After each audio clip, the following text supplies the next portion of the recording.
கர்த்தருடைய பரிசுத்த நாமம் மகிமைப்படுவதாக. ஆண்டவராக இயேசு கிறிஸ்துவ நாமத்தினாலே ஒவ்வொருத்தரையும் வாழ்த்தி வரவேற்கிறேன். கர்த்தர் நம்ம ஒவ்வொருவரையும் ஆசீர்வதிப்பாராக. பிரசங்கத்துக்கு ஆதாரமாய் ஒரு வசனத்தை எடுத்து நாம் வாசிக்க போகிறோம். ஓசியா 8வது அதிகாரம் 12வது வசனத்தை ஒருவர் வாசிக்கும்படி அன்போடு கேட்கிறேன். என் வேதத்தின் மகத்துவங்களை அவர்களுக்கு எழுதி கொடுத்தேன். அவைகளை அந்நிய காரியமாக எண்ணினார்கள். அல்லேலூயா. இப்போ இஸ்ரவேல் ஜனங்களை பார்த்து ஓசியா தீர்க்கதரிசி அவர்களுக்கு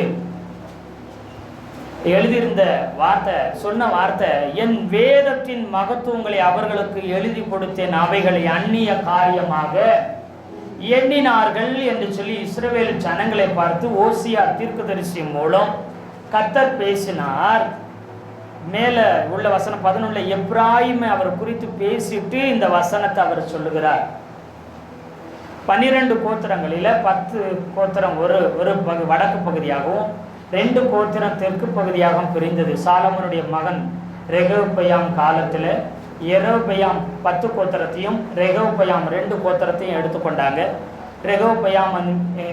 ரெகொபெயாம் யாருன்னா சாலமோனுடைய பையன். யெரொபெயாம்ங்கிறது யாருன்னா சாலமோனுடைய வேலைக்காரன். 12 கோத்திரம் தான் ஒரு இஸ்ரவேல் தேசமாக இருந்துச்சு. 12 கோத்திரம் யாக்கோபுடைய 12 பிள்ளைங்க 12 கோத்திரம்னு அழைக்கப்பட்டுச்சு. அது 2ஆக பிரிஞ்சிச்சு. இதில் வடக்கு ராஜ்யமாக 10 கோத்திரம் உள்ளதில் தான் எப்ராயிம் என்ன செய்யும் வரும். தெற்கு கோத்திரமாக இருந்த யூதயா தேசமாக மாறின அதில் யூதாவும் பென்யமின் கோத்திரம் சேர்ந்து ஒரு நாடாக மாறிடுச்சு. ஒரு நாடு 2ஆக பிரிஞ்சிருச்சு. எப்படி இந்தியா பாகிஸ்தான் ஒரே நாடாக இருந்து எப்படி இந்தியா ஒரு நாடாக பாகிஸ்தான் ஒரு நாடாக பிரிஞ்சிச்சோ அதே போல் இஸ்ரேல் தேசம் ஒரே நாடாக இருந்தது. 2 கோத்திரம் ஒரு சின்ன நாடாக பிரிஞ்சிருச்சு. 10 கோத்திரம் ஒரு பெரிய நாடாக 2 நாடாக பிரிந்து விட்டது. அப்போ அந்த வடக்கு ராஜ்யமாக இருந்த இஸ்ரேல் தேசத்தை பார்த்து தான் ஓசியா தீர்க்கதரிசி மூலம் கர்த்தர் பேசுகிறார். எப்ராயிமுக்கு பேசும்போது சொல்கிறாரு, என் வேதத்தின் மகத்துவத்தை நான் என்ன செஞ்சேன்னா என்ன செஞ்சாராம், சீனாய் மலையில் 10 கட்டளைகளை கர்த்தர் என்ன செய்தார், எழுதி கொடுத்தார். கர்த்தர் தான் என்ன செய்தார், அந்த எழுதி கொடுத்ததை கீழே மோசே 2 கற்பலைகளை 10 கட்டளைகளை பிடிச்சிட்டு கீழே 40 நாள் மலையிலிருந்து கீழே இறங்கி வர்றாரு. இறங்கி வந்து பார்த்தா இஸ்ரவேல் ஜனங்க 40 நாளாக மோசையை காணலை. அவர் செத்தாலும் செத்து போயிருப்பார். அவர் தான் வழி நடத்திட்டு போனார். இப்போ நம்ம வழி நடத்திட்டு முன்னாடி போகிறதுக்கு ஆட்கள் இல்லை. வழிநடத்தும் தெய்வம் எகிப்தில் இது பொன் கன்றுக்குட்டி. அப்போ வழி நடத்துகிற தெய்வத்தை பொன் கன்றுக்குட்டியை உண்டு பண்ணுங்க. 40 நாளில் மோசே உயிரோடு இருக்க வாய்ப்பில்லை. மலையில் அக்னி மின்னலும் பயங்கரமான சப்தங்களும் என்ன செய்து இருக்குது. 40 நாள் அவர் திரும்பி வரலை. உயிரோடு இருக்கிறதுக்கு வாய்ப்பு குறைவுதான் என்று சொல்லி நினச்சி பொன் கன்றுக்குட்டியை உண்டு பண்ணுங்கன்னு ஆரோனை என்ன செய்தாங்க, அவனை வற்புறுத்தினால ஜனங்களுக்கு பயந்து அவன் என்ன செய்தான், உடனே பொன் கன்றுக்குட்டியை உண்டு பண்ணிட்டான். உடனே என்ன செய்ய, கர்த்தருக்கு பண்டிகைன்னு சொல்லி பொன் கன்றுக்குட்டியை உண்டு பண்ணி என்ன செய்தாங்க, பண்டிகை அங்கே கொண்டாடி கொண்டிருந்தார்கள். மோசே கர்த்தர் சொல்லாரு, இந்த ஜனங்கள் எவ்வளவு சீக்கிரமாக வலிவி போயிட்டாங்க அப்படி சொல்லி விக்கிரங்களை உண்டு பண்ணிட்டு என்ன செய்கிறாங்க, என்னை விட்டு தூரம் போய் சோரம் போயிட்டாங்க, உடனே மலையிலிருந்து கீழே இறங்கி போன்னு சொல்லி மோசேட்ட கர்த்தர் சொன்னார். 2 கற்பலைகளை 10 கட்டளைகளை எழுதி கொடுத்தார். அதை அவன் 2 கையில் சுமந்து கொண்டு கீழே இறங்கி வருகிறான். அவன் கீழே இறங்கி வரும்போது என்ன செய்யுது, சத்தம் கேட்குது. பார்த்தா அங்கே என்ன செய்கிறாங்க, கர்த்தருக்கு பண்டிகைன்னு சொல்லி அருவருப்பான கொண்டாட்டங்களை செய்து கொண்டிருக்கிறாங்க.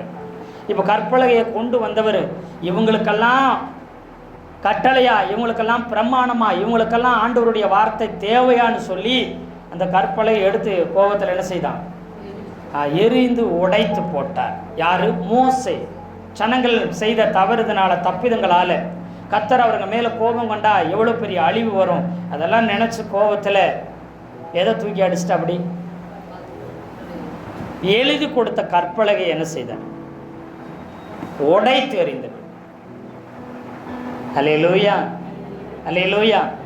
நிறைய நேரம் மோசே போல நாம் எதை உடைச்சி எரிஞ்சிடறோம்? கர்த்தருடைய வாக்குத்தத்தத்தை உடைச்சி எறிஞ்சிடும். வீட்டில் பிரச்சனை வந்தால் கொடுத்துறாரு வாக்குத்தத்தம். ஆமாம், யுத்தம் பண்ணுவாராம். யுத்தம் என்னத்தை யுத்தம் பண்ணுறாரு? குடும்பத்தில் ஒரே சண்டையாக இருக்குது அப்படின்னு எதை தூக்கி உடைச்சி எறிகிறோம்? கர்த்தருடைய வார்த்தையை வாக்குத்தத்தத்தை இன்னைக்கு உடைச்சி எறிகிறோம். மனிதர்கள் செய்கிற தவறுக்கு, உறவுகள் செய்கிற தவறுக்கு, நாம் நடத்தினவர்கள் செய்த தவறுக்கு, மனிதர்களை பார்த்து கர்த்தருடைய வார்த்தையை நாம் என்ன செய்கிறோம்? தூக்கி எறிந்து விடுகிறோம். ஆமாம்பா இல்லையா? ஒரு வியாதியோ, ஒரு கஷ்டமோ, ஒரு குறைவோ, ஒரு சங்கடங்களோ வந்துட்டா தூக்கி எறிகிறது என்னதங்க? வார்த்தையை தூக்கி எறிகிறோம். என்னத்தை தூக்கி எறிஞ்சிடும்? வாக்கு தத்தம் ஒரு கேடு. ஆமாம், இருக்கிற நிலைமைக்கு இது ஒன்றா எங்கே நடக்க போகுது, எனக்கு நடக்குமாக்கும், இதெல்லாம் வேஸ்ட்டுங்க அப்படியெல்லாம் சொல்லி என்ன செஞ்சிடும்? கோபத்தில், ஆதங்கத்தில் கர்த்தருடைய வார்த்தையை தூக்கி எறிகிறோம். அது அந்நிய காரியமாக நினைக்கிறோம். நமக்கு கஷ்டமும் நெருக்கமும் வந்தால் நிறுத்துறது எதை? ஜெபத்தை. அப்புறம் மறக்கிறது என்னதை? வேதத்தை. அதுக்கப்புறம் விடுறது துதியை, ஆராதனை. அப்புறம் கட்டடிக்கிறது எதை? ஆண்டவருடைய சமூகத்தை. அவர் என்ன செய்தார்? ஆண்டவருக்கும் நமக்கும் சண்டையே? அவருடைய வசனத்துக்கு நமக்கு சண்டை இருக்குங்களா?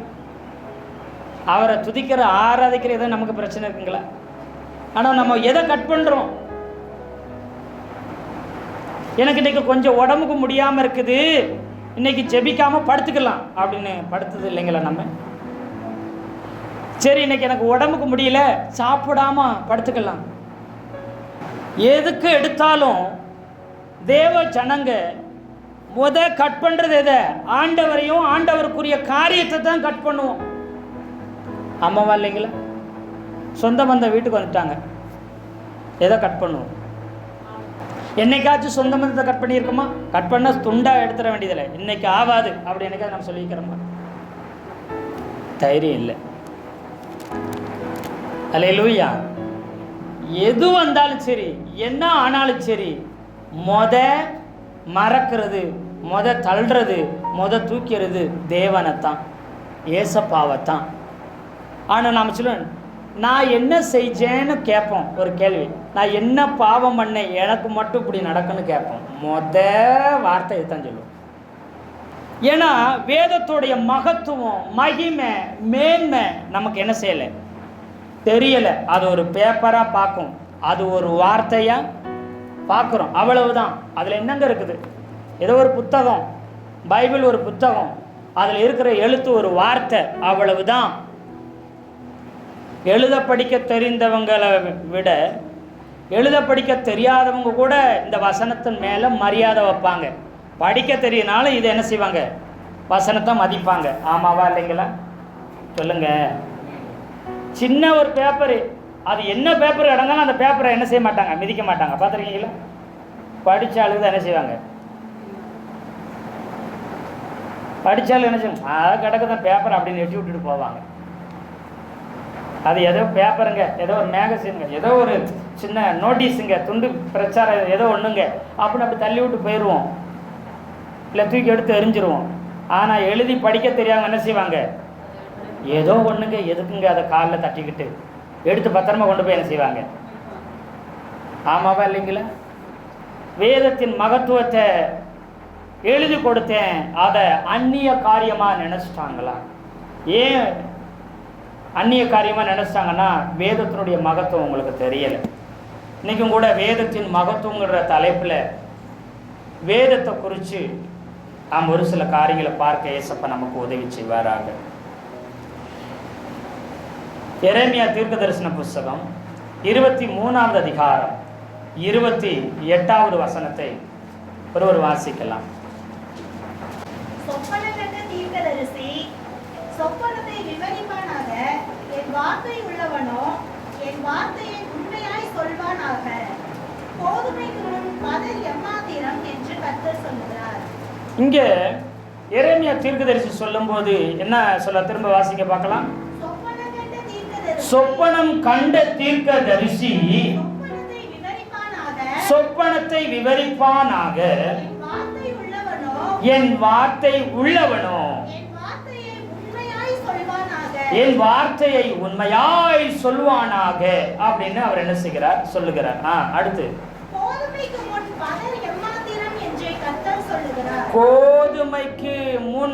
பதர் எம்மாத்திரம் என்று கர்த்தர் சொல்லுகிறார். அல்லேலூயா. இப்போ தீர்க்கதரிசி மூலம் கர்த்தர் பேசும்போது என்ன பேசுகிறார்னு கேட்டீங்கன்னா, சொப்பனம் கண்ட தீர்க்கதரிசி அவன் என்ன செய்யணும், சொப்பனத்தை என்ன செய்யணுமா, சொப்பனத்தை அவன் சொல்லணும், அதனுடைய காரியங்களை அவன் சொல்லணுமா. அதே போல என் வார்த்தை உள்ளவன் என் வார்த்தை எப்படி சொல்லணுங்களா, உண்மையாய் சொல்வானாக அப்படின்னு சொல்லிட்டு அவர் அதோட நிப்பாட்டிட்டார வசனத்தை.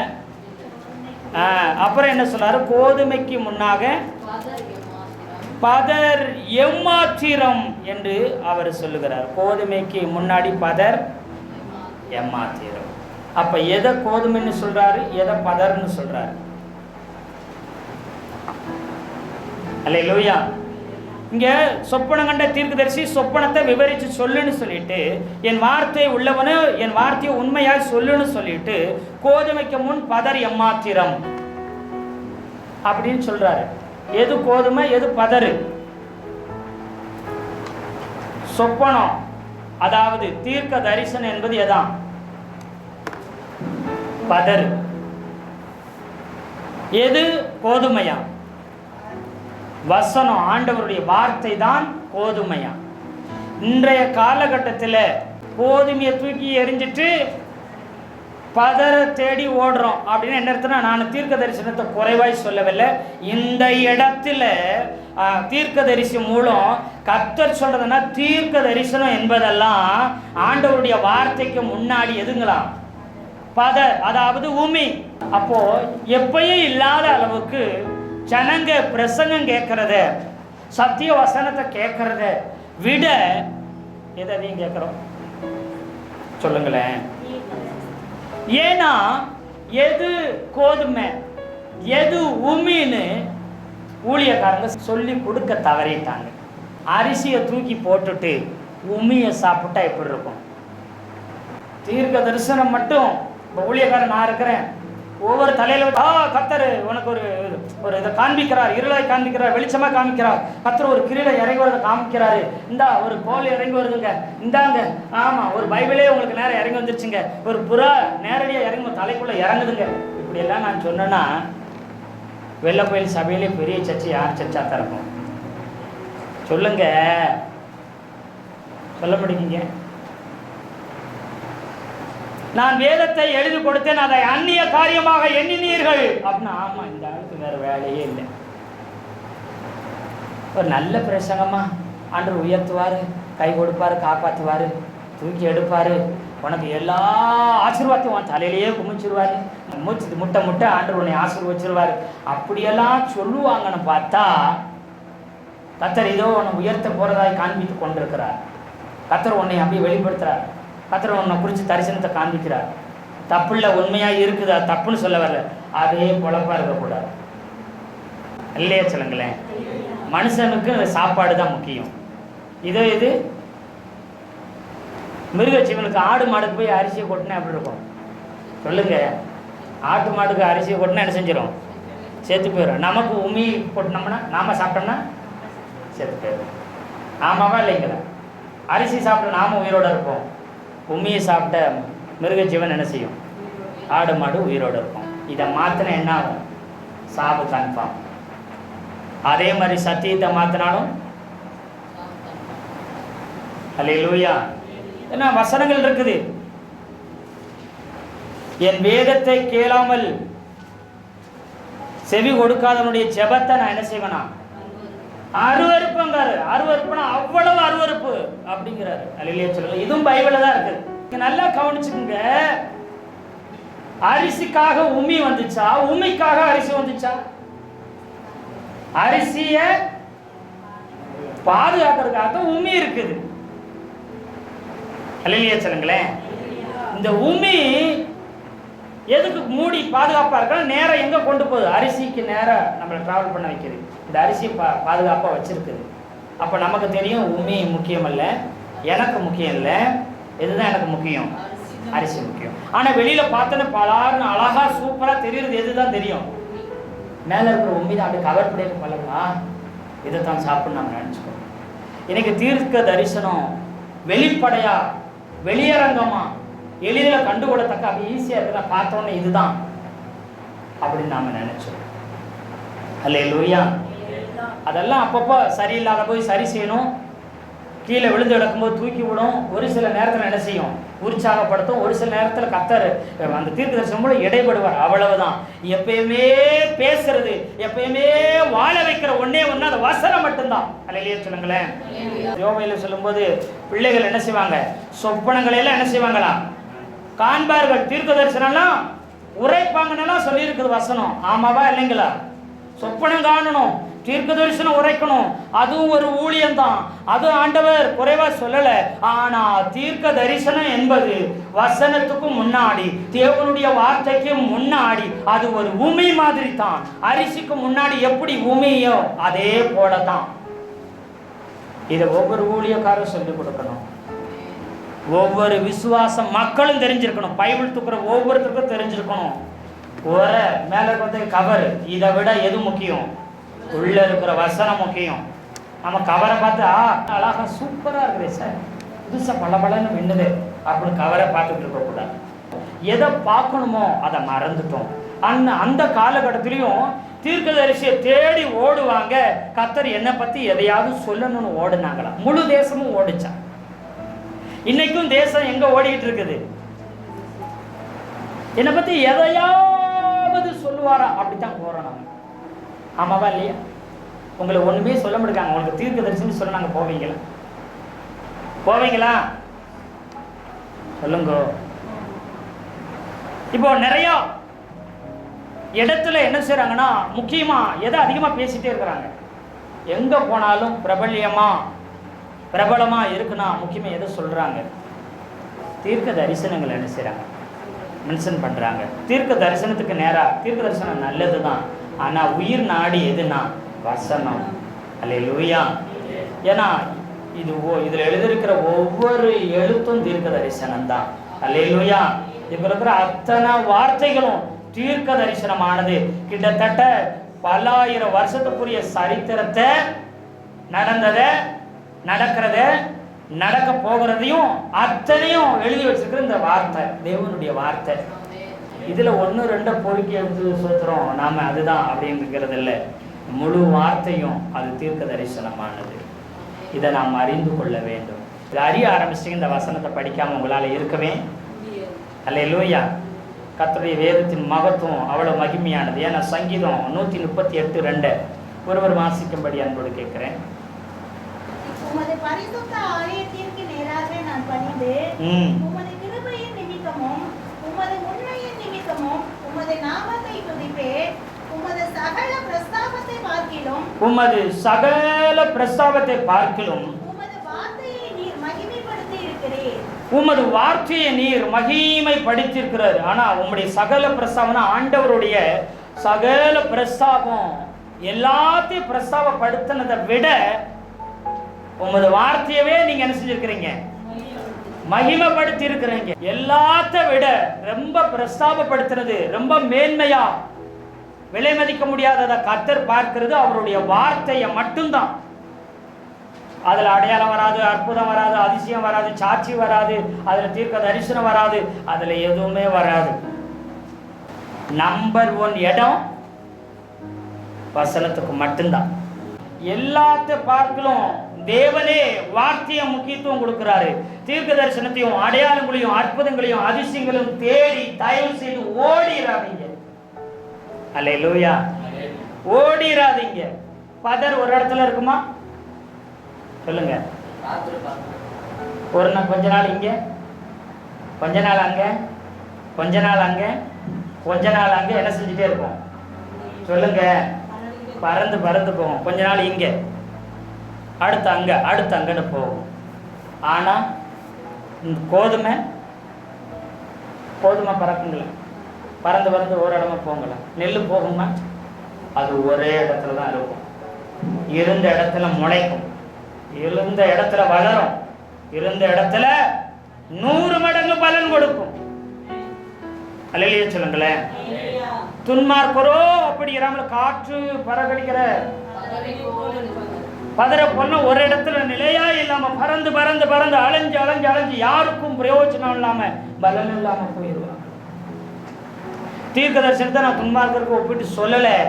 ஆனா அது தீர்க்க தரிசனத்தை ஏன் பதர்னு சொல்றாருன்னா, வசனத்தை விட மேல வச்சாங்க தீர்க்க தரிசனத்தை. ஆனா கர்த்தர் சொன்னாரு, அது இல்லப்பா, இந்த தீர்க்க தரிசனமே வசனத்துடைய அருமைய புரிஞ்சுக்கிறதுக்காகத்தான், தெரிஞ்சுக்கிறதுக்காகத்தான் தீர்க்க தரிசனத்தை நான் வெளிப்படுத்துறேன். ஆனா தீர்க்க தரிசனத்தை நீ ரொம்ப மேலா நினைச்சிட்ட, அது தவறுன்னு சொல்லி கொடுத்தாரு. அல்லேலூயா. வசனத்தை அந்நிய காரியமா நினைச்சிட்டோம், பைபிள் வார்த்தையை அந்நிய காரியமா என்ன செஞ்சிட்டோம், ஏதோ ஒரு உலக காரியமா நம்ம நினைச்சிட்டோம். இன்னைக்கு எபிரேயர் 4:12 ஒரு வாசிக்கும்படி அன்போடு கேட்கிறேன். தேவனுடைய வார்த்தையானது ஜீவனும் வல்லமையும் உள்ளதாய் இருக்கிறது. இருபுறம் கருக்குள்ள எந்த பட்டயத்தாலும் கருக்கானதாயும் ஆத்துமாவையும் ஆவியையும் கணுக்களையும் ஊனையும் பிரிக்கத்தக்க உருவ குத்துகிறதாயும் இருதயத்தின் நினைவுகளையும் யோசனைகளையும் வரையறுக்கிறதாயும் இருக்கிறது. அல்லேலூயா. இப்போ தேவனுடைய வார்த்தையானது எப்படி இருக்குன்னா, அது ஜீவனும் வல்லமையும் உள்ளதாய் இருக்கிறது. நம்ம காரு பங்களா காடு தோட்டம் பணம் நகை இடம் வீடு இப்படி எல்லாத்தையும் சேர்த்து தான் நம்ம சொத்துன்னு சொல்லுவோம். யூதரபிகள் சொல்றாங்க, ஜீவன் என்று சொன்னா 7 காரியங்கள் சேர்ந்து தான் ஜீவன்னு சொல்லுவாங்களாம். 7 காரியத்தை சொல்ற. ஒன்று தேவனுடைய பரிசுத்தம், 2 தேவனுடைய சர்வ வல்லமை, 3 அவருடைய நீதி, 4 அவருடைய தேவனுடைய இரக்கம், 5 தேவனுடைய கிருபை, 6 சத்தியம் அல்லது உண்மை, தேவனுடைய சத்தியம் அல்லது தேவனுடைய உண்மை, இது 6. 7 தேவனுடைய சர்வ ஞானம். இது எல்லாம் சேர்ந்தது தான் ஜீவன் சொல்லுவாங்க. அந்த ஜீவனுக்கு இன்னொரு பேர் தான் தேவனுடைய வார்த்தை. அல்லேலூயா சொல்லுங்களேன். அல்லேலூயா. இத்தனையும் உள்ள அடக்கியது தான் தேவனுடைய வார்த்தை. அதுதான் தேவனுடைய ஜீவனாய் இருக்கிறது. அல்லேலூயா. தேவன் ஏன் சர்வ வல்லமை உள்ளவராக இருக்கிறனா, தேவன் அவரிடம் பரிசுத்தம் இருக்கிறது. அல்லேலூயா. அதனாலதான் அந்த தேவனுடைய வல்லமை அதிகாரம் அவரிடத்திலிருந்து எவ்வளவு அதிகமாய் வெளிப்படுகிறது. எக்ஸாம்பிள் கொண்டு சொல்றேன் பாருங்க. ஒரு தாலுகா ஆபீஸுக்கு போங்க. அங்க அந்த ஒரு தாலுகா ஆபீஸ்ல ஒரு தாலுகா ஆபீஸ் இருக்குது. அங்க ஒரு பியூன் இருக்கிற. அப்படி அந்த பியூன் லஞ்சமே வாங்க மாட்டார். தாலுகா ஆபீஸ்ல ஒரு பியூன் இருக்கிறார், அவர் லஞ்சமே வாங்க மாட்டார். அவரை பார்த்து யாரெல்லாம் பயப்படுவா? மேல் அதிகாரிகள் என்ன செய்வாங்க? தாசில்தார் வந்தா கூட அந்த பியூனை பார்த்து, அந்த பியூனு யாரை பார்த்தோம்? ஏன்? அவர்கிட்ட பரிசுத்தம் இருக்குது, சுத்தம் இருக்குது, உண்மை இருக்குது, நேர்மை நீதி எல்லாமே வந்து அதுக்குள்ள. அதனால அந்த பியூனை பார்த்து எல்லா மேலதிகாரிகளும் கீழதிகாரிகளும் கூட என்ன செய்வாங்க? பயப்படுவாங்க. அல்லேலூயா. தேவனிடத்துல அளவிட முடியாத பரிசுத்தம் இருக்குது. அதனால அவருக்கு எல்லாரும் பயந்து நடுங்குறோம். ஆமாவா இல்லையா? அல்லேலூயா. அதனால அவரை எல்லாரும் அவருக்கு என்ன செய்றோம்? அவரை வணங்குகிறோம், அவரை கனப்படுத்துகிறோம். அல்லேலூயா. ஏன்னா அளவிட முடியாத அளவு பரிசுத்தம் அவரிடத்துல இருக்கு. ஒரு சாதாரண மனுஷனே அவன் சுத்தம் உள்ளவனா நேர்மை உள்ளவனா இருந்தா அவனுக்கு மேலேயோ கீழே யாரா இருந்தாலும் அவனை பார்த்து பயந்து நடுங்கிறது போல தேவனிடத்தில் அவ்வளவு பரிசுத்தம் இருக்கிறது. அல்லேலூயா. அல்லேலூயா. தேவனுடைய பரிசுத்தம் எப்படி என்பதை நாம் அறிந்து கொள்ளணும். அறிந்து கொள்ளாமல் இருக்கும். பரிசுத்தத்தில் 3 நிலை இருக்குது. தேவனுடைய பரிசுத்தல 3 நிலைகள் இருக்கிறது. 1 பரிசு, 2 பரிசுத்தம் பரிசுத்தம், 3 பரிசுத்தம் பரிசுத்தம் பரிசுத்தம். முதல் லெவல் பரிசுத்தம். 2வது லெவலை தான் நாம் என்ன செய்வோம்? மகா பரிசுத்தம் நாம் சொல்லுவோம். அதுக்கடுத்து ஒரு லெவல் இருக்கு, அதுதான் பரிசுத்தம் பரிசுத்தம் பரிசுத்தம். அது எட்ட முடியாத லெவல். நாம் இருக்கிற லெவல் இப்போது ஏசப்பாவின் ரத்தத்தினால கழுவப்பட்டு அவருடைய பிள்ளையாகி நீதிமானாக்கப்பட்டு நாம் இருக்கிற லெவல் முதல் லெவலில் பரிசுத்த லெவலில் இருக்கிறோம். தேவன் இருக்கிறது 3வது லெவலில், எட்ட முடியாத தொட முடியாத அளவு அவர் என்ன செய்கிறார்? பரிசுத்தம் உள்ளவராக. அல்லேலூயா அல்லேலூயா. ஏசாயா 6வது அதிகாரம் 1வது வசனத்தை ஒரு வாசிக்கலாம். உசியா ராஜா மரணமடைந்த வருஷத்தில் ஆண்டவர் உயரமும் உன்னதமுமான சிங்காசனத்தின் மேல் வீற்றிருக்க கண்டேன். அவருடைய வஸ்திர தொங்கல் தேவாலயம் நிறைந்திருந்தது. அடுத்த வசனம் வாசிங்க. சேராபீன்கள் அவருக்கு மேலாக நின்றார்கள். சேராபீன்கள் அவருக்கு மேலாக நின்றார்கள். அவர்களில் ஒவ்வொருவனுக்கும் அவ்வாறு செட்டைகள் இருந்தன. ஒவ்வொருவனுக்கும் அவ்வாறு செட்டைகள் இருந்தன.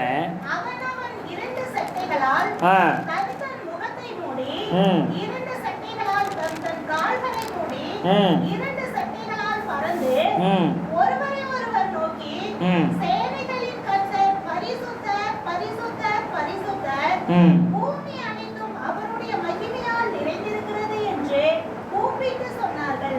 ஆமென். இப்போ அவருடைய பரிசுத்தத்தை குறித்து ஏசாயா தீர்க்கதரிசி பார்க்கிறார். பார்த்ததுக்கு அப்புறம் தான் 5வது வசனத்துல, அப்பொழுது நான் ஐயோ அதமானேன், அசுத்த உதடு உள்ள மனுஷன் ஃபர்ஸ்ட், அப்புறம் அசுத்த உதடுகள் உள்ள ஜனங்களின் நடுவில் வாசமாய் இருக்கிறேன். சேனைகளின் கர்த்தராகிய ராஜாவை என் கண்கள் கண்டதே என்று சொல்லி அவன் சொல்றான்.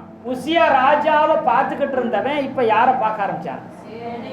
உசியா ராஜா செத்து போயிட்டார். அவரை மாதிரி ஒரு நல்ல ராஜா இனி வரவே முடியாதுன்னு சொல்லி இந்த ஏசாயா புலம்பி கொண்டிருக்கும் பொழுது கர்த்தர் தரிசனத்தில் வெளிப்படுறார். சேராபினை ஃபர்ஸ்ட் பார்க்குறாரு, அப்புறம் அவங்க பாடி துதிக்கிற அந்த நாமத்தையும் கேட்குறாரு, அப்புறம் கர்த்தரையும் அவன் காண்றான். கண்ட உடனே சொல்றார். அது வரைக்கும் 6வது அதிகாரத்துக்கு முன்னாடி வரைக்கும் ஏசாயா தீர்க்கதரிசி ஊழி செஞ்சுட்டே இருப்பார். அதுக்கு முன்னாடி உனக்கு ஐயோ, அவனுக்கு ஐயோ, தேசத்துக்கு ஐயோ, இதுக்கு ஐயோ, அவ்வளோதான் ஐயோ ஐயோ ஐயோன்னு சொன்னவர் முறை எனக்கு ஐயோன்ட்டார். அல்லையே சொல்லுங்களேன். ஐயோ நான் அதமானேன்னாரு. நீ சரியில்லை, அவன் சரியில்லை, அவன் சரியில்லை, அந்த சபை சரியில்லை, அந்த ஊழியம் சரியில்லை, இந்த ஊழியக்காரன் சரியில்லை, இந்த ஸ்தாபனம் சரியில்லை, அது சரியில்லை, இது சரியில்லை, இந்த உலகம் சரியில்லை, பட்டணம் சரியில்லை, இப்படியே சொல்லிட்டு இருந்தாரு. யாரு? ஏசாயா தீர்க்கதரிசி. இப்போ தரிசனம் பார்த்த உடனே ஃபர்ஸ்ட் நானே ஐயோ அதமானே, நானே சரி கிடையாது, அசுத்த உதடு உள்ள மனுஷன், இந்த அசுத்த உதடால எல்லாரும் சரியில்லைன்னு சொன்னேன். கடைசி பார்த்தா நானே என் வாயே இதுவரைக்கும் செஞ்ச ஊழியமானு தெரியலையே, ஊழியம் செய்யக்கூட உங்களுடைய வார்த்தையை சொல்லக்கூட நான் என்ன இல்லை தகுதி இல்லைன்னு ஃபர்ஸ்ட் உணர ஆரம்பிச்சான். எத்தனை பேர் ஆமேன்னு சொல்றீங்க? இதை நம்ம வந்திருக்கிற ஒவ்வொருத்தரும் உணரணும். ஃபர்ஸ்ட் அங்கே சரியில்லை இங்கே சரியில்லை பார்க்காதீங்க, ராஜாவை பார்க்க ஆரம்பிச்சிட்டா ஃபர்ஸ்ட் நீங்களே சரியில்லைன்னு கர்த்தர் உங்களுக்கு வெளிப்படுத்துவார். எத்தனை பேர் ஆமேன்னு சொல்றீங்க? உங்களை கர்த்தர் வெளிப்படுத்துவார். ஏன்னா அவருடைய பரிசுத்தத்துக்கு முன்பதாக நீங்க நிற்க கூட, அது தரிசனத்தில் கூட அவரை பார்க்க தகுதி இல்லை. ஆனா அப்படிப்பட்ட ஒரு அற்பமான மனிதனாக இருந்து நாம் ஊழியம் செய்யலாம், கர்த்தருடைய பிள்ளையா இருக்கலாம். நாம இந்த அற்பமான பரிதாபமான நிலைமையில அசுத்த உதடு உள்ளவங்க மத்தியில இருந்துக்கிட்டு, அசுத்த உதடு உள்ளவங்களா இருந்துக்கிட்டு நாம எல்லாரும் நியாயம் தீர்த்துக்கிட்டு இருக்கிறோம் அப்படிங்கிறது ஏசாயாவுக்கு எப்போ தெரிஞ்சுங்க? இந்த தரிசனத்தை பார்த்ததுக்கப்புறம் தெரிஞ்சு ஃபஸ்ட்டு நான் சரியாகணும்னு. இன்னைக்கும் நம்முடைய கண்கள் திறக்கப்படணும். நமக்கு கண்கள் திறக்கப்படும் பொழுது நாம் நம்மை சரி செய்து கொள்ளுவோம். அப்புறம் அவர் ஐயோன்ற ஊழியத்தையே விட்டுட்டாரு. எந்த ஊழியத்தை விட்டுட்டாரு? உனக்கு ஐயா, அவனுக்கு ஐயா, அவங்களுக்கு ஐயா, இவங்களுக்கு ஐயோ அப்படிங்கிற ஐயோ போடுற ஊழியத்தையே விட்டுட்டார். ஆண்டவரே நான் சரியாகணும்னு நினைச்சாரு. எத்தனை பேர் ஆமீன் சொல்றீங்க? இப்ப ஏன் இதை சொல்ல வரேன்னா, அந்த சேராபின்கள் பாருங்க, அவருடைய பரிசுத்தத்தை பார்க்க முடியாம கண்ணை என்ன செஞ்சுக்கிருச்சு? அவருடைய பரிசுத்துக்கு முன்பாக தன்னை வெளிப்படுத்தக்கூடாதுன்னு, தன்னை வெளிப்படுத்த முடியலன்னு சொல்லி தன்னுடைய காலையும் என்ன செஞ்சுக்கிருச்சு? மூடிக்கிருச்சு. தன் 2 சிறகுகளால் என்ன செய்யுது? பறந்துக்கிட்டு கூப்பிட்டு சொல்லுதான், சேனைகளின் கர்த்தர் பரிசுத்தர் பரிசுத்தர் பரிசுத்தர் என்று சொல்லி பூமி அனைத்தும் அவருடைய மகிமையால நிறைந்திருக்குன்னு கூப்பிட்டு சொல்லுதான். சேராபீன்கள்னு சொன்னா பற்றி எரிபவன் அர்த்தம். சேராபீன் சொன்னா பற்றி எரிபவன். பரிசுத்தத்திலேயே பற்றி எரிகிற ஒரு தூத கணம்னு சொன்னா அது எதான்? சேராபீன். அதுதான் கர்த்தருக்கு மேலாக நிற்கும். வேற எந்த சேனையும் தூதர்களும் கர்த்தருக்கு அருகே வந்து நிற்க முடியாது. ஒரே ஒரு தூத கணங்கள், இந்த சேராபீன்கள் மட்டும்தான் என்ன செய்யும்? சிங்காசனம், இதான் சிங்காசனம், கர்த்தர் உட்காந்துக்கிறான்னா இங்கே என்ன செய்யும்? அவருக்கு மேலே பறந்து நிற்கிற ஒரே ஒரு தூதர் கூட்டம்னா இந்த சேராபீன் மட்டும்தான். அல்லேலூயா. எத்தனை சேராபீன்கள்? 4 சேராபீன்கள். இங்கே ஒன்று, இங்கே ஒன்று, அங்கே ஒன்று, அங்கே ஒன்று. கர்த்தருடைய சிங்காசனத்தில் கர்த்தர் உட்கார்ந்திருந்தா இந்த தூத கணம், இந்த 4 தூத கணம் தான் மேலே பறந்து என்ன செய்யுமா? அவருக்கு மேலே இருக்கும். ஏன்னா அவரை துதிக்கிற, அவர் பரிசுத்தர்னு சொல்லி துதிக்கிற தூதர்கள் இவங்க, இந்த சேராபீன்கள் மட்டும்தான். துதிக்கிறவங்க தேவனுக்கு மேலே உயர்ந்து என்ன செய்றாங்க? அவரை துதித்து கொண்டிருப்பாங்க. ரொம்ப அருகிலே இருந்தாங்களாம். ஆனால் இவங்க பற்றி எரியிறாங்க. ஏன்னா ஆண்டவருடைய பரிசுத்தத்தின் வல்லமையை தாங்க முடியாம இவங்க பரிசுத்தத்தில் பற்றி எரியிறாங்க. அல்லேலூயா சொல்லுங்களேன். அல்லேலூயா, அல்லேலூயா. ஆமென். கர்த்தருடைய நல்ல நாமம் மகிமைப்படுவதாக. இப்போ இவங்க ஆதியிலிருந்து அந்த வரைக்கும் சொல்ற ஒரே ஒரு வார்த்தை, சேனைகளின் கர்த்தர் பரிசுத்தர் பரிசுத்தர். இதை மட்டும்தான் சொல்லுவாங்க. வெளிப்படுத்தலையும் இதே வசனத்தை சொல்லியிருப்பாங்க, வார்த்தையை சொல்லியிருப்பாங்க. 4 ஜீவன்கள் தான் இந்த சேராபீன்கள். அல்லேலூயா. இந்த 4 ஜீவன் தான் சேராபீன்கள். இது சொல்ற ஒரே வார்த்தை சேனைகளின் கர்த்தர். அதுக்கு மேல அதுக்கு பேசுறதுக்கு வார்த்தையே, அவர் பரிசுத்தத்தை பேசக்கூட அவங்க கோடி வருஷம் ஆனாலும் அவங்களால பரிசுத்தத்தை பேசி முடியலையா. கூப்பிட்டு சொன்னார்கள். இல்லை, நான் அடிக்கடி சொல்லுவேன், கதறி சொன்னார்கள். ஒரிஜினல் மொழிபெயர்ப்புல சொல்லுது, கூப்பிட்டு சொல்லலையாம். இங்க இருக்கிற சேராபீன் கதறிக்கிட்டு சேனைகளில் கர்த்தர் பரிசுத்தர் பரிசுத்தர் பரிசுத்தர் கதறி இதுட்டு சொல்லுமா. இந்த சேராபீன் கதறி அங்க சொல்லுமா, இந்த சேராபீன் கதறி இங்க சொல்லுமா. இப்ப 4 சுத்தி சுத்தி சுத்தி சுத்தி சொல்ற ஒரே ஒரு வார்த்தை, சேனைகளின் கர்த்தர் பரிசுத்தர் பரிசுத்தர் பரிசுத்தர் பரிசுத்தர். இதை மட்டும்தான் சொல்லுவேன். ஏசையா வந்துட்டு அவன் சரியில்லை, எரேமியா வந்துட்டு இவன் ஊழியம் சரியில்லை, இந்த விசுவாசி சரியில்லை, இந்த என் வீட்டில் சரியில்லை, இந்த என் பிள்ளைங்க சரியில்லை, அதை பேசவே பேச மாட்டோம். நம்மளும் பரிசுத்தத்தில் வளர ஆரம்பிச்சிட்டோம், பரிசுத்தத்தில் பெருக ஆரம்பிச்சிட்டோம். யாரையும் பார்க்க மாட்டோம், யாரை குறிச்சும் பேச மாட்டோம். ஒன்று பேசுவோம், கர்த்தருடைய பரிசுத்தத்தை குறித்து மாத்திரமே. எத்தனை பேர் ஆமீன் சொல்றீங்க? அல்லேலூயா, அல்லேலூயா, அல்லேலூயா. நீங்க தேவனுடைய பார்க்க, தேவனுடைய பரிசுத்தத்தை பேச பேச பேச பேச பரிசுத்தம் உங்களுக்குள்ள இருந்து பற்றி எரிய ஆரம்பிக்கும். நீங்க நடந்து போகும்போது நிறைய பேர் என்ன செய்வாங்க? குற்ற உணர்வு உண்டாகும். சார்லஸ் பின்னி அவர் பார்த்தாலே, அந்த தேவ ஊழியக்காரர் 17ஆம் நூற்றாண்டில் வாழ்ந்தவர், அவர் அப்படியே வந்து யாராச்சும் அப்படியே வந்து ஒருத்தங்க முகத்தை பார்த்தாலே அவங்க குற்ற மனசாட்சியில் கதறி அழுவாங்களா. நான் பாவி, நான் பாவம் பண்ணிட்டேன் அப்படி சொல்லி கதறி கதறி அழுது இயேசுக்கு ஒப்பு கொடுப்பாங்களாம். இப்படி கதறி கதறி பிரசங்கமெல்லாம் அவர் பண்ண வேண்டிய அவசியமே, முகத்தை பார்த்தாலே போதுமா. இங்கே கதறி கதறி சொன்னாலும் கண்ணை சொருகுது. எதை நாம் இப்போ அசால்ட் பண்ணுறோம், அசால்ட்டாக நினைக்கிறோம்? என்னதை? தேவனுடைய பிரசங்கத்தை, தேவனுடைய வசனத்தை. அதனால் நம்ம வாழ்க்கையில் என்ன வர்றதுக்கு வாய்ப்பு இல்லை. பரிசுத்தம் வர்றதுக்கு, நம்மளால் பற்றி எறிய, நம்ம வாழ்க்கையிலிருந்து தேவனுடைய வல்லமை வெளிப்பட முடியாது. தேவனுடைய இரக்கம், தேவனுடைய ஜீவன், தேவனுடைய ஞானம், தேவனுடைய வல்லமை, இதெல்லாம் வெளிப்பட வார்த்தை உள்ள போக போக போக போக போக போக போக அப்படியே பிரகாசிக்க ஆரம்பிப்பீங்க. எக்ஸாம்பிள் சொன்னோம்னா, மோசே மலையில போய் 40 நாள் கர்த்தரை பார்த்தார், கர்த்தர்கிட்ட பேசினான், கர்த்தர் வார்த்தையை கேட்டான், பேசினான் கேட்டான், பேசினான் கேட்டான், பேசினான் கேட்டான், பேசினான் கேட்டான், கீழே இறங்கி வந்தான். யாரும் மோசையை பார்க்க முடியல. அல்லேலூயா சொல்லுங்களேன். யாரும் மோசையை பார்க்க முடியல. உங்க முகத்தை மூடிக்கோங்க. எங்களுக்கு பயமா இருக்குது. உனக்குள்ள இருந்து வெளிப்படுற பரிசுத்தம் எங்களை பயமுறுத்துது. எனக்குள்ள பாவம் இருக்கு, எனக்குள்ள அசுத்தம் இருக்குது, எனக்குள்ள விக்கிரக ஆராதனை இருக்கு, எனக்குள்ள பொய் இருக்குது, எனக்குள்ள குறை இருக்குது. பயப்பட ஆரம்பிச்சாங்க. எல்லா ஜனங்களும் பயந்தாங்க மோசையை பார்த்து. அவர் ஏதாச்சும் ஏய் அப்படி ஏதாவது மிரட்டினார? மிரட்டல. இறங்கி வந்தாலே என்ன ஆட்டோமேட்டிக் என்ன வர ஆரம்பிச்சு, முகத்தை மூடிக்குங்க, தயவு செய்து மூடிக்குங்க. நாங்கள் அல்லேலூயா. ஆனா நாம தேவனுடைய வார்த்தைக்கு முக்கியத்துவம் கொடுக்காதனால நம்ம வார்த்தை நம்ம வீட்டில் முக்கியத்துவம் இல்லாம போயிடுச்சு.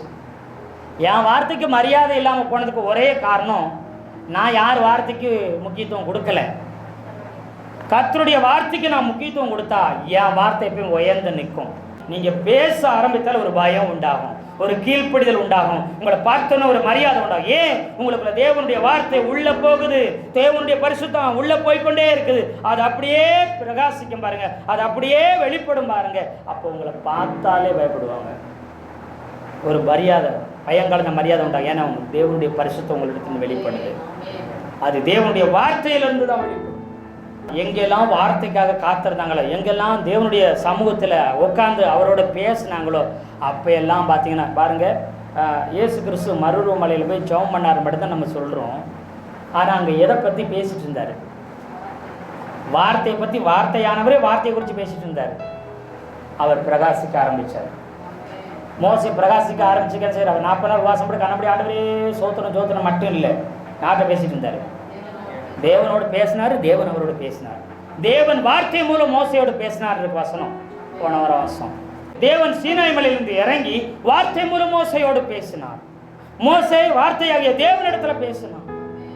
வார்த்தை உள்ள வருது, இவன் தேவனுடைய வார்த்தை பேச பேச பேச பிரகாசிச்சான். அல்லேலூயா. இன்னும் உங்களுக்கு புரியும்படி சொல்றேன். ஸ்தேவானை போய் கேளுங்க, அவர் சொல்லுவாரு, ஆதியிலிருந்து அந்த வரைக்கும் பிரசங்கம், கர்த்தருடைய வார்த்தையை பேச பேச தேவ தூதனை போல ஸ்தேவான் பிரகாசித்தான் வேதவசனம் சொல்லுது. அல்லேலூயா, அல்லேலூயா. அவன் சரித்திரத்தை பேசிட்டு இருக்கிறாரு. வசனத்தை பேச பேச பிரகாசிக்க தேவ தூதனை போல அவன் முகம் மாறிடுச்சான். எல்லாம் பார்க்கிறான், முகம் பிரகாசிக்குது, தேவ தூதனை போல காணப்படுறான். காரணம் வார்த்தை. வசனத்தை பேசினா வைராக்கியமாய் ஆவியில் நிறைவு. நாம பிரகாசிக்கிறதுக்கு மேக்கப் தேவையில்லைங்க. கருப்பாக இருக்கிறதுனால நான் பிரகாசிக்கலைன்னு நினைக்காதீங்க. வயசானதுனால என்னால் நான் பிரகாசமாக இல்லைன்னு நீங்கள் நினைக்கலாம். அப்போஸ்தலனாகிய பவுல்கிட்ட போய் கேட்டால் அவர் சொல்லுவார், ஜீவ வசனத்தை பிடித்து கொண்டு சுடரொளியாய் பிரகாசிக்கிற நீங்கள் அப்படிம்பாரு. எதை பிடிச்சிட்டு பிரகாசிக்கிறீங்களா? பிடிச்சிட்டு நீங்கள் என்ன செய்கிறீங்களா? பிரகாசிக்கிறீங்கன்னு சொல்லி. இவங்கெல்லாம் கர்த்தருடைய வார்த்தையை சொல்ல சொல்ல ஒவ்வொரு நொடியும் பேசுகிறாங்க. யார்? சேராபீன்கள். சேனைகளின் கர்த்தர் பரிசுத்தர் பரிசுத்தர் பரிசுத்தர், சேனைகளின் கர்த்தர் பரிசுத்தர் பரிசுத்தர் பரிசுத்தர், சேனைகளின் கர்த்தர் பரிசுத்தர் பரிசுத்தர், அவருடைய மகிமையில பூமி நிறைஞ்சிருக்குது, சேனைகளின் கர்த்தர். இதை மட்டும் தான் பேசுகிறாங்க. எவ்வளவு கர்த்தருடைய வார்த்தையை பேசினாங்களோ, கர்த்தரை பற்றி பேசினாங்களோ, அவங்க பற்றி எரிய ஆரம்பித்தாங்க, அவங்க பிரகாசிக்க ஆரம்பித்தாங்க. அவங்கள மறைக்கவே முடியல. யோவான் ஸ்நானன் எதை மட்டும் தான் பேசினா? அப்படி அற்புதம் செஞ்சாரா? அடையாளம் செஞ்சாரா? ஏதாச்சும் செஞ்சாரா? ஒன்னே ஒன்று வனாந்திரத்தில் உட்கார்ந்து எதை பேசிட்டு இருந்தாரு? வார்த்தையானவரை பேசிக்கொண்டே இருந்தான். அவன் எரிந்து பிரகாசிக்கிற விளக்காய் இருந்தான். அவனை தேடி ஜனங்க ஓடி போனாங்க. அல்லேலூயா. அந்த வசனத்தை தேடி, அந்த வார்த்தையை தேடி, தேவனுடைய ஜீவனை தேடி, தேவனுடைய வல்லமை அடங்கிய, இரக்கம் அடங்கிய, கிருபை அடங்கிய, பரிசுத்தம் அடங்கிய அந்த வார்த்தையை தேடி ஜனங்க ஓடினார். ஆனா வார்த்தையை கையில வச்சிருக்கிறவங்களும் என்ன செஞ்சாங்க? பரிசேயர், சதுசேயர், வேத பாரகர், நியாய சாஸ்திரிகள், அவங்க இந்த வேதத்தை கையில வச்சுக்கிட்டு இருந்தவங்க என்ன செஞ்சாங்க? வார்த்தை என்ன செஞ்சாங்க? மறக்கிறது மட்டும் இல்ல, வார்த்தை சொன்னால என்ன சொல்லிட்டு இருந்தாங்க? அவன் பாயத்தியக்காரன் அப்படின்னு யாரு சொன்னாங்க? யோவானியே ஒரு மாதிரி தான் பார்த்தாங்க. அவரவே நிறைய கேள்விகள் என்ன செஞ்சாங்க? கேட்டாங்க. வார்த்தையை சொன்னவங்களுக்கு அந்த கதைனா, வார்த்தையாய் வந்த இயேசு என்ன செஞ்சாங்க? இவர் பிசாசுகளின் தலைவனாய் இருக்கிறான். தேவனுடைய விரலினாலே இது இந்த என்ன பிசாசு எல்லாம் ஓடுது. தேவனுடைய விரல் என்ன? தேவனுடைய வார்த்தையினாலே என்ன செஞ்சுட்டு இருக்குது? பிசாசு அலறடிச்சு ஓடுது. அற்புத அடையாளம் நடக்குது. மரித்தோர் உயிரோடு எழும்ப வார்த்தையினால இது எல்லாம் நடக்குது. அப்படின்னா தேவனுடைய ராஜ்யம் வந்திருக்குன்னு அர்த்தம். அல்லேலூயா சொல்லுங்களேன். தேவனுடைய ராஜ்யம் வரக்கூடாது. இன்னைக்கு பிசாசானவன் தேவனுடைய வார்த்தை தொனிக்க கூடாதபடி, கர்த்தருடைய சத்தம் தொனிக்க கூடாதபடி சீனாய் மலையில கர்த்தருடைய வார்த்தை இறங்கும் பொழுதே பொன் கன்றுக்குட்டி எழுப்பி விட்டான். அல்லேலூயா சொல்லுங்களேன். அல்லேலூயா. இயேசுநாதர் கர்த்தருடைய வார்த்தை சொல்லும் பொழுதே தேவ தூஷணம் பண்ணுகிறான் அப்படின்னாங்க. சேவான் கர்த்தருடைய வார்த்தையை பேசும் பொழுதே என்ன செஞ்சாங்க? கல்லெறிஞ்சு கொன்னாங்க. அல்லேலூயா சொல்லுங்களேன். யோவான சிறைச்சேதம் பண்ணாங்க. ஏன்? வசனத்தை பேசின, கர்த்தருடைய வார்த்தையை பேசினாங்க. அல்லேலூயா. எத்தனை பேர் புரியுதுங்க? தேவனுடைய வார்த்தையை பேசுறவங்கள யாராச்சும் பாராட்டி இருக்கிறாங்களா? அல்லேலூயா. மோசையை 10 கட்டளைகளை நியாயப்பிரமாணம் கொண்டு வந்தா என்ன? நீர் உமக்கு ஒரு சட்டத்தை போட்டு கட்டளையை கொண்டு வந்து எங்களை மறுபடியும் அந்த கட்டளை கீழ்ப்படி சொல்லி, பிரமாணத்துக்கு கீழ்ப்படி சொல்லி மறுபடியும் எங்களை அடிமையாக்க பார்க்கிறாயோ அப்படி சண்டைக்கு வந்தாங்க. அல்லேலூயா சொல்லுங்களேன். அல்லேலூயா. மோசையை முறுமுறுத்தார்கள், எதிர்த்தாங்க. ஆனா யோசுவாட்ட அல்லேலூயா. அப்போ வார்த்தையை சுமந்து வரும்போது, அந்த வார்த்தையை நீங்க உள் வாங்கும்போது உங்களை கர்த்தர் பிரகாசிக்க செய்கிற கர்த்தர். எந்த மனிதனையும் பிரகாசிப்பிக்க பண்ணுகிற மெய்யான ஒளி அவர்தான். அதை ஒண்ணு யோவான்ல வாசா, அவர் வார்த்தை, அவர் தேவனாய் இருந்தார், அவர் தேவனிடத்தில் இருந்தார். அந்த வார்த்தை எல்லாத்தையும் உருவாக்கிருச்சு. அந்த வார்த்தை யாருக்குள்ளெல்லாம் போகுதோ எல்லாரும் பிரகாசம் அடைஞ்சிருவாங்க.